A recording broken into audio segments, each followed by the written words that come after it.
اکثر لوگ پوچھتے ہیں اچھے اور برے تعلق کو کیسے پہچانا جائے؟ بڑا آسان جواب ہے، ہر وہ تعلق جو آپ کو اللہ جل جلالہ سے قریب کر دے وہ اچھا تعلق ہے، اور ہر وہ تعلق جو آپ کو اللہ تعالی سے دور کر دے وہ برا تعلق ہے۔ حرام کی دولت انسان کو شروع میں سکھ ضرور دلاتی ہے، مگر بعد میں جا کر دکھ کے ایسے ساگر میں ڈھکیل دیتی ہے جہاں مرتے دم تک سکھ کا کنارہ نظر نہیں آتا۔ کسی بھی چیز کے ختم ہونے سے زندگی ختم نہیں ہوتی۔ ہر بار کسی چیز کے ختم ہونے پر اللہ سے شکوہ کرنے کی بجائے اس کا شکر ادا کرنا چاہیے کہ اس نے ہم سے صرف ایک چیز واپس لی، سب کچھ واپس نہیں لیا۔ زندگی کے ہر موڑ پر جہاں امتحان ہوتے ہیں وہیں اللہ کی مدد بھی موجود ہوتی ہے۔ اگر تو کسی پر احسان کر تو اس کو مخفی رکھ، اور جب کوئی تیرے ساتھ احسان کرے تو اس کو لوگوں پر ظاہر کر۔ اے ہمارے رب، ہمیں اپنا بے انتہا شکر گزار، بہت زیادہ ذکر کرنے والا، بہت ڈرنے والا، فوراً حکم بجا لانے والا، اور تیرے سامنے جھک جانے والا اور تیرے ہی طرف لپکنے والا بنا دے، آمین یا رب العالمین۔ اللہ تعالی بہتر کرے گا، یہ وہ الفاظ ہیں جس سے انسان کی آدھی پریشانی دور ہو جاتی ہے۔ آپ کسی مسئلے حل نہیں کر سکتے، کم از کم یہ تو کہہ سکتے ہیں۔ کبھی دیکھا ہے کہ کسی ماں نے اپنے بچے کو گھپ اندھیرے میں چھوڑ دیا ہو؟ کبھی نہیں نا۔ تو پھر وہ اللہ جس کی رحمت کی کوئی حد نہیں، وہ کیسے تمہیں چھوڑ سکتا ہے؟ یقین، توکل، راضی رہنا سیکھو، اور ہاں، غیر اللہ کا سہارا کبھی مت لینا، چاہے جان ہی چلی جائے۔ اپنی زندگی کا ایک ہی اصول بنا لیں اور اس بات کو پلو سے باندھ لیں کہ آپ جنت کے لیے بنے ہیں، دنیا کے لیے نہیں بنے۔ اور جو لوگ جنت کے لیے بنے ہوتے ہیں نا، وہ دنیا کے ہاتھوں جہنم کا سامان اکٹھا نہیں کرتے، بلکہ وہ دنیا سے بہت بچ بچ کر چلتے ہیں، آرام آرام سے، تاکہ پل صراط آسانی سے پار کر سکیں۔ تم کہاں تلاش کرو گے ایسی محبت اور سکون جو اہل القرآن کو ملتی ہے؟ تم دنیا کو سارا وقت تو دے دو گے، مگر کیا ایسا نفع کا سودا بھی کر سکو گے جیسے ایک اہل القرآن کرتا ہے؟ ظلم کرنے سے بچو، اس لیے کہ ظلم قیامت کے دن بہت سے اندھیروں کی شکل میں ہوگا۔ درخت سے گرنے والا کوئی پتا ایسا نہیں جس کا علم اللہ کو نہ ہو، تو پھر وہ رحمان ذات آپ کی نم آنکھوں کو کیسے بھول سکتا ہے؟ کیسے وہ آپ کی جائز دعاؤں کو کیسے رد کر سکتا ہے؟ کبھی بھی اللہ کی رحمت سے مایوس نہیں ہونا چاہیے۔ یاد ہے جب ہمارا تعلق صرف ایک کلمے کی بنیاد پر جڑا تھا، تب زمین پر ہم ہی ہم تھے۔ ایک مسلمان عورت کی آہ پر سارا عالم لرز اٹھتا، لاکھوں کا لشکر مشرق و مغرب کا فاصلہ ختم کر دیتا۔ مسلمان ایک ایسی حقیقت تھے جن کا کوئی انکار نہیں کر سکتا تھا۔ اپنے ماں باپ سے اپنے بچوں کے سامنے بہت محتاط رہنا، کیونکہ جو انداز تم اپناتے ہو وہی کل تمہاری اولاد اپنائے گی۔ دیواروں کے کان ہوں یا نہ ہوں، فرشتوں کے پاس قلم ضرور ہوتا ہے۔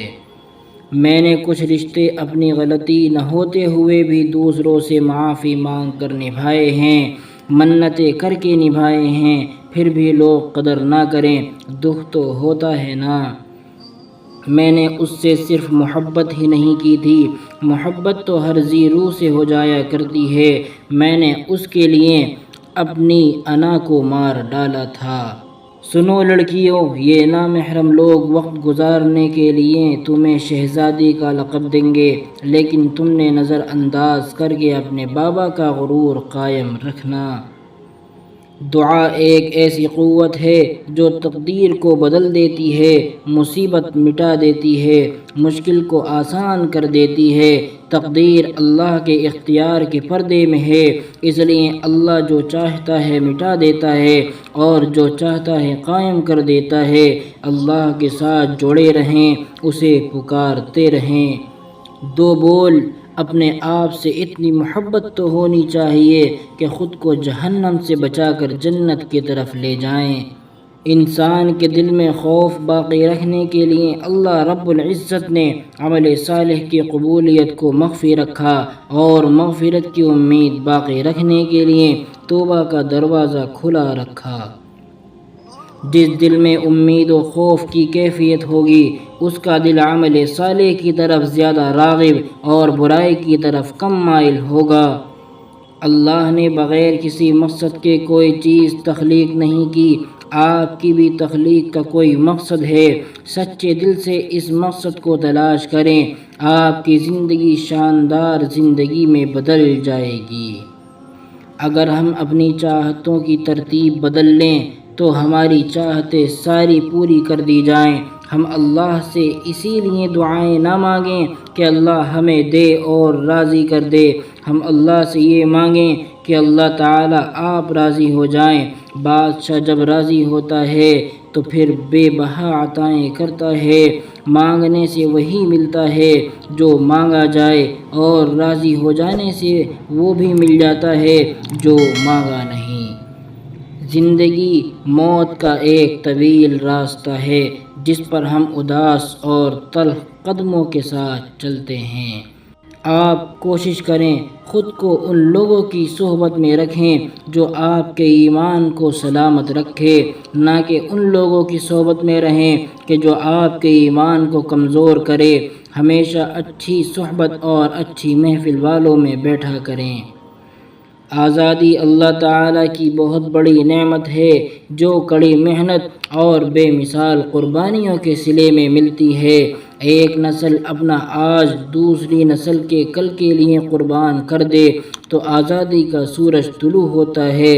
اس نعمت کی قدر کریں۔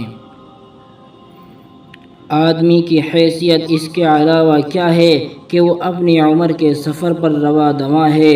دن بدن اور مہینہ بمہینہ یہ سفر کٹتا جا رہا ہے۔